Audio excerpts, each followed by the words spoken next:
বোরোর ভরা মৌসুমেও চালের দাম লাগামহীন। নিত্য প্রয়োজনীয় এই খাদ্যপণ্যের দাম মানভেদে কেজিতে বেড়েছে ৫ থেকে ১০ টাকা পর্যন্ত। এতে নিম্নবিত্ত ও মধ্যবিত্তদের নাজেহাল অবস্থা। সংশ্লিষ্টরা বলছেন, কর্পোরেট ও মিলাররা সিন্ডিকেট করে ধান মজুত রেখে দাম বাড়াচ্ছেন।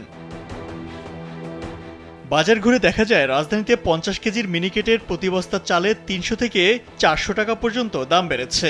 অর্থাৎ প্রতি কেজিতে দাম বেড়েছে ৮ থেকে ১০ টাকা পর্যন্ত।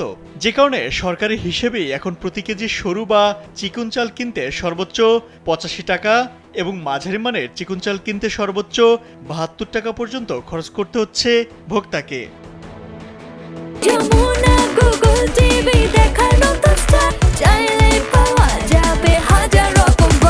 বাজার বিশ্লেষকরা বলছেন, দুর্বল ব্যবস্থাপনার কারণে বিভিন্ন ধাপে ধান ব্যবসায়ী ও মিল মালিকরা যেভাবে মিলেমিশে দাম বাড়ায়, এবারও তার ব্যতিক্রম হয়নি।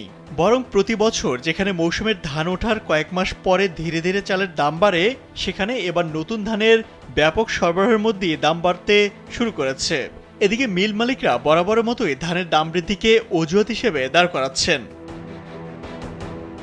কৃষি বিপণন অধিদপ্তরের তথ্য অনুযায়ী বোরো মৌসুমে মাঝারি মানের চিকন চালের যৌক্তিক পাইকারি মূল্য ৫১ টাকা এবং ভালো মানের চিকন চালের যৌক্তিক পাইকারি মূল্য ৬০ টাকার বেশি হওয়ার কোনো সুযোগ নেই। কিন্তু বাজারে ১৭ থেকে ২৫ টাকা পর্যন্ত বাড়তি দামে বিক্রি হচ্ছে।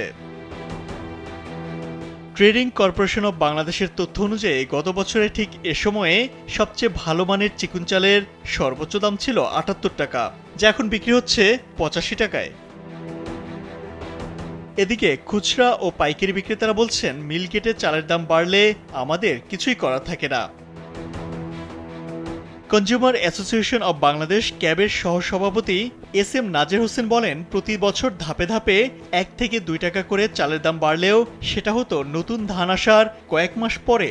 এবার ভরা মৌসুমে দাম বাড়তে শুরু করেছে। রাজনৈতিক পট পরিবর্তন হলেও ব্যবসায়ীদের মানসিকতা বদলায়নি, তারা খোলস পরিবর্তন করেছেন মাত্র।